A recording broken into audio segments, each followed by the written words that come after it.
It is 4:30 in the morning in Phoenix, Arizona, and the temperature outside is 93 degrees. That is not the high for today. That is the overnight low. The sun has not even come up yet. And near a dry canal bed on the west side of the city, a woman in her early 60s is already awake, rolling up her sleeping bag. She has about 90 minutes before the sun clears the mountains. And what she does with those 90 minutes will decide whether she survives the day. This is what living homeless in the Arizona desert is actually like. And I promise you, it is nothing like what most of us picture when we hear the word homeless. When people imagine homelessness, they usually picture cold. Snow, wet cardboard, someone shivering under an overpass in New York or Chicago.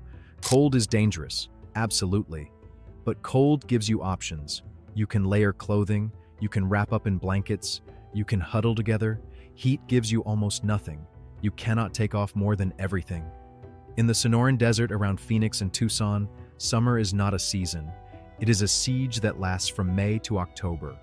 In the summer of 2023, Phoenix recorded 31 days in a row where the temperature hit 110 degrees or hotter, 31 consecutive days. And that same year, Maricopa County confirmed 645 heat-related deaths, the deadliest year on record. A large share of the people who died were living outside. So homelessness in Arizona is a survival story before it is a poverty story. It plays out in one of the harshest inhabited climates in North America, in the shadow of golf courses and swimming pools. And I want you to really feel what those numbers mean, because 115 degrees is a different animal than a hot day. Step outside in Phoenix on an afternoon like that, and the air itself presses on you like an open oven door. Your eyes sting. The inside of your nose dries out. A breeze does not cool you. It scorches you, like someone aiming a blow dryer at your face. Metal door handles are too hot to touch with bare skin. The water in a garden hose comes out hot enough to steep tea. Now take away the car with the air conditioning, take away the house waiting at the end of the errand, take away the cold glass of water in the refrigerator, and stretch that afternoon into 150 afternoons in a row. That is the actual assignment.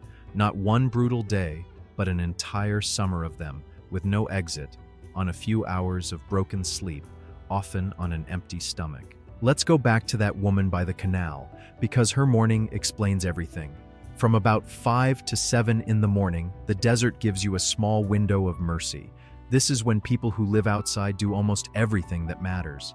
They walk to wherever water is being handed out.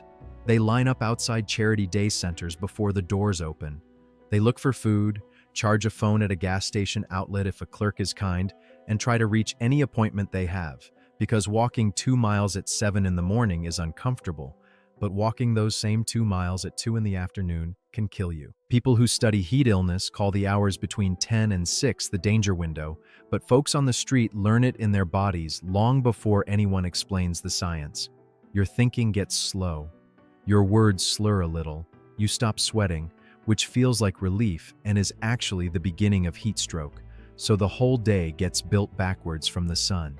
Every errand, every meal, every step is planned around one question. Where will I be when it hits 115? If the answer is nowhere, the day has already gone wrong before breakfast. Then there is the water math, and this is the part that shocked me most when I started researching this. A person sitting still in the shade in a Phoenix summer needs roughly a gallon of water a day just to stay level. A person walking in the sun, carrying everything they own in a backpack, can need 2 gallons or more. Now think about the weight. 2 gallons of water is over 16 pounds, so you face an impossible choice every single morning. Carry enough water and exhaust yourself hauling it through the heat, or carry less and gamble that you will find a spigot, a church, or an outreach van before your body runs dry. Volunteers in Phoenix drive routes all summer, handing out cold bottles from coolers and truck beds, and people on the street can tell you exactly which parking lots they visit and when, the way you and I might know a bus schedule. A single warm bottle of water shared at the right moment has genuinely saved lives out there, and dehydration is sneaky. By the time you feel truly thirsty, you are already behind, and the desert does not let you catch up easily. Food has its own cruel math out there too. Everything most of us keep in a refrigerator dies within hours in that heat. A sandwich from a kind stranger at 9 in the morning is a gamble by noon and a danger by 3. Chocolate turns to soup in a pocket. Canned goods left in a backpack in the sun get hot enough to burn your fingers on the lid. So people living outside in Arizona eat on a clock most of us never see. Whatever the soup kitchen serves gets eaten right there, right then, because there is no saving leftovers when the whole world is an oven. Charity meal programs shift their schedules toward early morning and evening in summer for exactly this reason. An extreme heat quietly steals your appetite while your body is burning more energy than ever just keeping itself cool. So people lose weight through the summer months, which weakens them further, which makes the heat more dangerous, and the circle keeps turning. Here is something else almost nobody thinks about. In an Arizona summer, the ground itself becomes a weapon. On a 112-degree afternoon, asphalt and concrete in direct sun can reach 160 degrees or hotter. Doctors at the Arizona Burn Center in Phoenix treat people every summer who fell on pavement and could not get up quickly, sometimes because of age, sometimes illness, sometimes heat exhaustion itself. Skin contact with pavement that hot can cause serious burns in well under a minute. Imagine being 70 years old, dizzy from the heat, and knowing that if you stumble and fall on the sidewalk will burn you. People sleeping outside learn to test surfaces with a hand before sitting. They learn that a metal bench, a car hood, a steel handrail can all sear skin. Shoes matter more than almost anything. A pair with holes in the soles means the ground cooks your feet through every step, and blistered feet in that climate become infected feet frighteningly fast. Something as small as clean socks, which most of us never think about, becomes as precious as cash. So where do people actually go when the afternoon turns lethal? This is where you see an entire hidden economy of shade. The public library becomes a lifeboat. Walk into a downtown Phoenix library branch in July, and you will see people quietly reading, dozing upright in chairs, or just sitting near the air conditioning vents, waiting out the sun the way sailors wait out a storm. Librarians in Arizona have quietly become first responders, trained to spot the signs of heat stroke. The county opens official cooling centers in churches, senior centers, and community buildings, rooms with cold water and chairs where anyone can sit without being asked questions. Fast food restaurants become shelters for the price of a small coffee if you have the dollar and the manager is patient. Bus stops with shade sails fill up with people who are not waiting for any bus. And people trade this knowledge constantly. Which gas station lets you fill a jug? Which church unlocks its hall on excessive heat warning days? Which underpass catches a breeze in the late afternoon? It is an entire survival curriculum, passed along by word of mouth, and nobody hands you a copy when you lose your housing. You learn it fast, or you end up in an emergency room, or worse. There is one more piece of that curriculum, and it might be the hardest one to keep up. Staying clean. Sweat is your cooling system, and in that climate you sweat through everything you own, every single day. But showers, for someone living outside, are rare and precious events. Day centers in Phoenix and Tucson offer them, and the lines form before dawn. Some churches open their facilities once a week. In between, people wash in gas station sinks, splash park fountains, and canal water they know is not clean. This matters for reasons deeper than comfort. Heat rash and fungal infections take hold fast in that climate and turn every step into misery. And appearance decides everything on the street. Whether a store lets you in to cool off, whether a bus driver waves you aboard, whether an employer looks at your application twice. People out there will tell you that a shower and clean clothes feel like getting their identity back for an afternoon. It is armor, and the desert strips it off again within a day. Now, the desert does not only attack with heat. Around the middle of June, the monsoon season begins, and it completely rewrites the rules. Towering dust storms called haboobs roll over the Phoenix Valley like a brown tidal wave a mile high, and if you live outside, there is no window to close. The dust gets in your eyes, your lungs, your food, everything. Then come the storms themselves, sudden, violent downpours that can drop an inch of rain in an hour. That dry canal bed where our woman was sleeping this morning, the one that has been bone dry for 8 months, can turn into a churning brown river in minutes. People camp in washes and drainage tunnels precisely because they are shaded and hidden, and every monsoon season, those same places flood with terrifying speed. And yes, there are the creatures. Rattlesnakes move at dawn and dusk in the warm months, exactly when people living outside are moving too. Scorpions crawl into shoes and bedding at night, so shaking out your boots every morning stops being a cowboy movie cliché and becomes a daily ritual. Africanized bees, fire ants, black widows in the woodpiles and pallets people use for shelter. None of these kill nearly as many people as the heat does. But they add a layer of low, constant fear that never fully switches off. Everything we have covered so far, the water math, the shade routes, the flood warnings, is exactly why I put together the Veterans Blueprint. I named it for the veterans you will meet later in this video, but it is written for anyone. It is a guide holding the practical, street-level survival and recovery information I simply cannot say out loud in a YouTube video, written for people who are outside right now, for anyone on a fixed income who feels one rent increase away from it, and for anyone trying to help someone they love. The link is in the description below if you or someone you care about needs it. And then winter comes, and here is the cruel joke of the desert. The same place that hit 118 in July can drop into the 30s on a January night in Phoenix, and far colder up north in places like Flagstaff, where snow is normal. Desert air holds no moisture, so when the sun goes down, the warmth just evaporates into that huge, clear sky. People who survived the summer siege now face hypothermia, often with the same thin clothing, because carrying a winter coat through a Phoenix summer was never an option. Night is also when the other dangers come out. People sleeping outside are far more likely to be victims of violence than to commit it, and women especially learn brutal rules. Sleep near light, but not in it. Sleep in pairs when you can. Sleep lightly, always. Many people give up on real sleep at night entirely and doze in the daytime in libraries and parks instead, which is one reason you might see someone sleeping on the grass at noon. They are not lazy. They were on guard duty all night.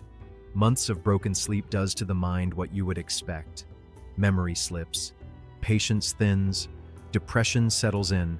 Sleep deprivation alone can make a healthy person seem confused and unwell, and then strangers look at that confusion and assume it was the cause of homelessness rather than the result of it.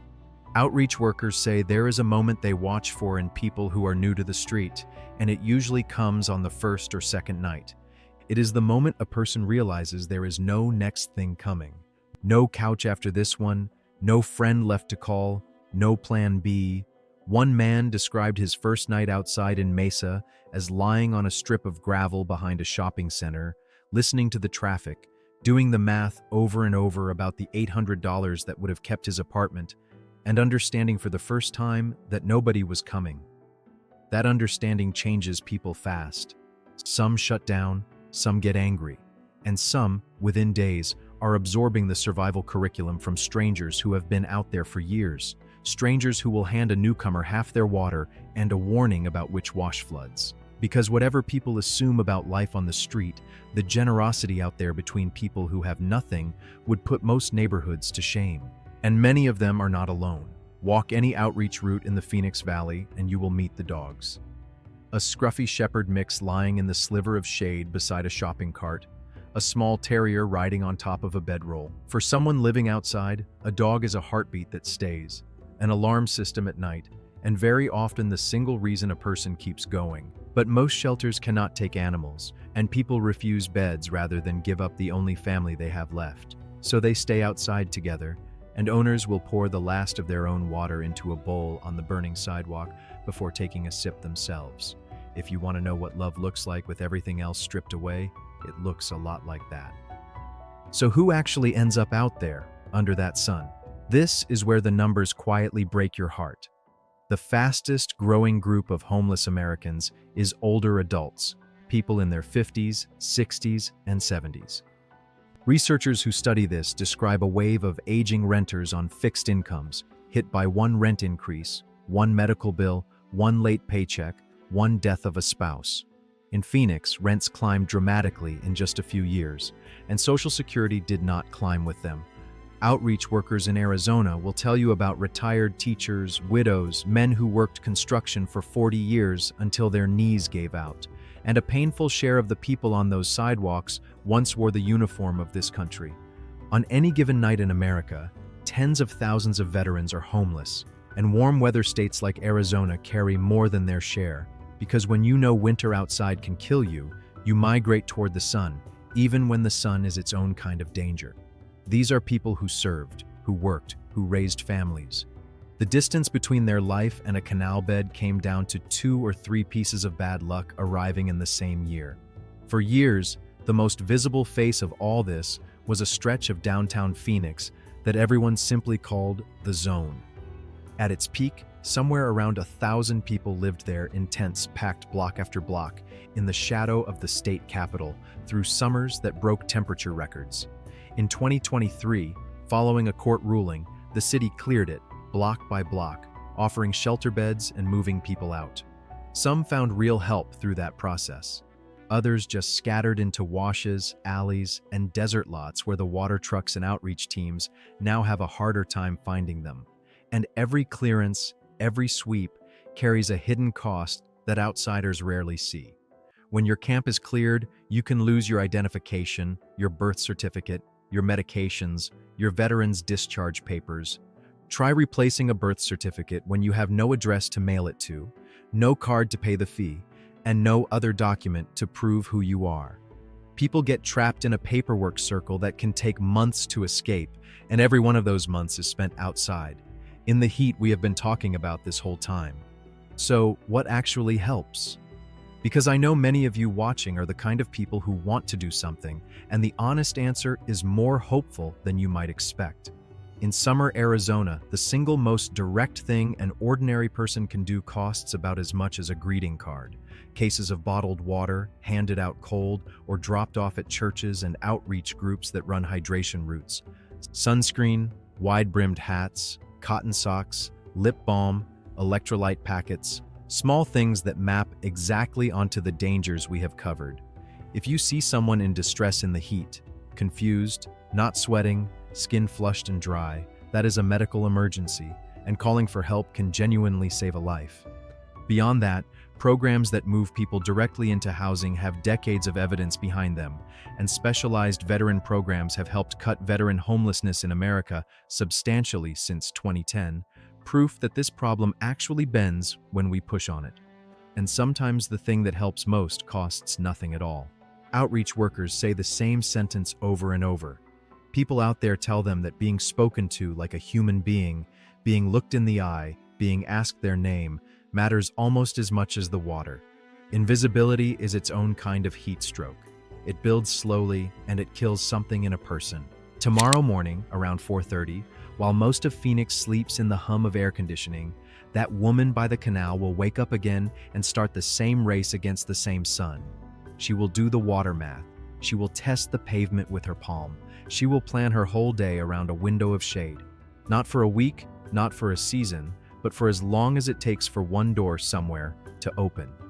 If this video opened your eyes even a little, hit subscribe, because on this channel, we look honestly at the lives America walks past every day, and next time we are going inside the shelter system itself to see what actually happens when someone finally gets a bed. I will see you there.